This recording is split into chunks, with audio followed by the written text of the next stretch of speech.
تنہائی میں اللہ کا ذکر کیا، اللہ کو یاد کرنے بیٹھ گیا، کوئی دیکھنے والا نہیں تھا، وہ تنہا تھا، حجرے میں تھا، اپنے بند کمرے میں تھا، اپنے رب کو یاد کیا۔ اللہ کی یاد کرتے کرتے اس کی آنکھوں سے آنسو ٹپکنے لگے، اس کی آنکھیں آنسوؤں کا خراج دینے لگی۔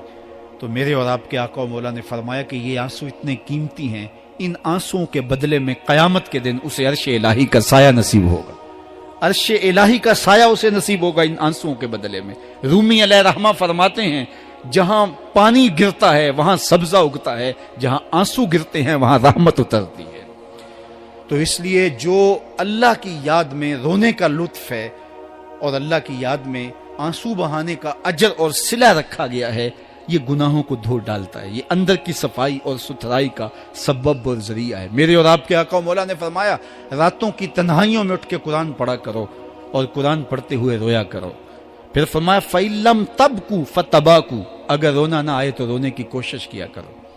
حضرت داتا گنج بخش علی حجویری سے ایک مرید نے کہا حضرت اگر رونے کی کوشش کریں پھر بھی رونا نہ آئے، فرمایا پھر اپنے مقدر پہ رویا کرو، تم اتنے سنگ دل ہو گئے ہو کہ تمہاری آنکھیں آنسوں کا خراج نہیں دیتی۔ جو رونا نہیں جانتا وہ اللہ کی رحمتوں کو اور اللہ کی کرم نوازیوں کو کیسے سمیٹ پائے گا؟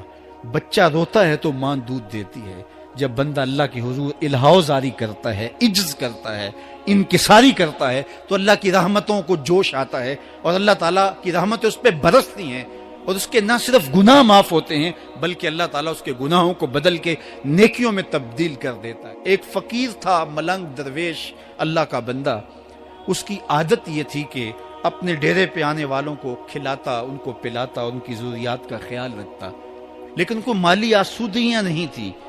ہوتا یہ تھا کہ بعض اوقات لوگ آتے تو ادھار لے کر کے وہ لوگوں کو کھلا دیتا۔ خیر چونکہ فقیر کا مزاج یہ ہوتا ہے کہ لوگ آئیں اس کے ڈیرے سے کھائیں، بابا بلے شاہ نے بھی کہا تھا نا، اٹ کھڑک کے دکڑ بجے تتا ہووے چلا، آن فقیر کھا کھا جاون راضی ہووے بلا۔ یہ فقیروں کا مزاج ہے، تو جو بھی آتا اس کے ڈیرے سے کھاتا اور وہ ادھار اٹھا اٹھا کے لوگوں کی ضروریات کو پورا کرتے رہتے۔ وقت آخر آ گیا، جن لوگوں نے ادھار دیا تھا وہ سارے تقاضا کرنے آ گئے۔ اب بابا جی کو کیا فکر لاحق ہے کہ یہ میرے مہمان اور میں ان کو کچھ پیش کرنے کی صلاحیت نہیں رکھتا۔ ایک بچہ تھا، وہ کچھ سامان بیچ رہا تھا، پتیسا بیچ رہا تھا یا کوئی اور چیز بیچ رہا تھا۔ اس نے گلی سے گزرتے ہوئے آواز لگائی، خادم کو کہا سے بلا کے لاؤ، کہا تم بیچ رہے ہو تو میرے مہمانوں کو کھلا دو۔ بچہ بڑا خوش ہوا کہ میں سارا دن گلیوں میں گھوم کے یہ پتیسا بیچنا تھا، اب یہ ایک جگہ ہی سارا فروخت ہو گیا تو یہ تو موج لگ گئی، میں جلدی گھر چلا جاؤں گا، میری ماں خوش ہوگی۔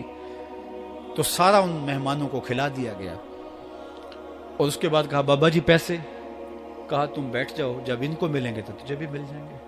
وہ بیٹھ گیا، 2 4 10 منٹ بیٹھا تو بچہ تھا، پھر کھڑا ہو گیا، بابا جی پیسے؟ کہا جب ان کو ملیں گے تو تجھے بھی مل جائیں گے۔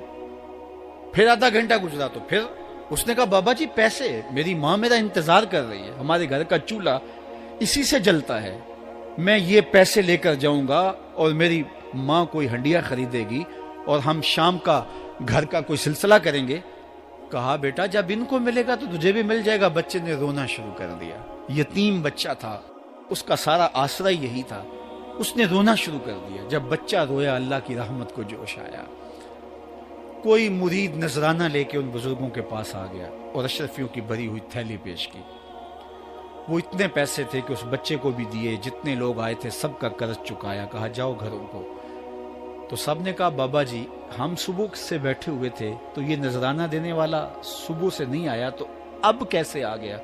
کہا صبح سے تمہارے اندر کوئی رونے والا نہیں تھا، ایک رونے والا آیا تو باقیوں کا بھی کام بن گیا۔ بعض اوقات کسی ایک شخص کی وجہ سے باقیوں کی خطائیں بھی معاف ہوتی ہیں۔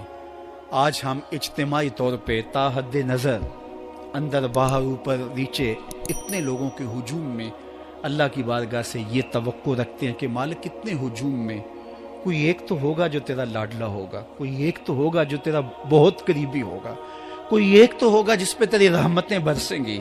تو مالک اس کے صدقے سے ہماری خطائیں بھی معاف کر دے، ہمارے گناہ بھی معاف کر دے۔ کوئی ایک رونے والی آنکھ مل گئی تو باقیوں کا بھی کام بن جائے گا۔ اٹھ فریدا ستیا تے میلہ ویکھن جا،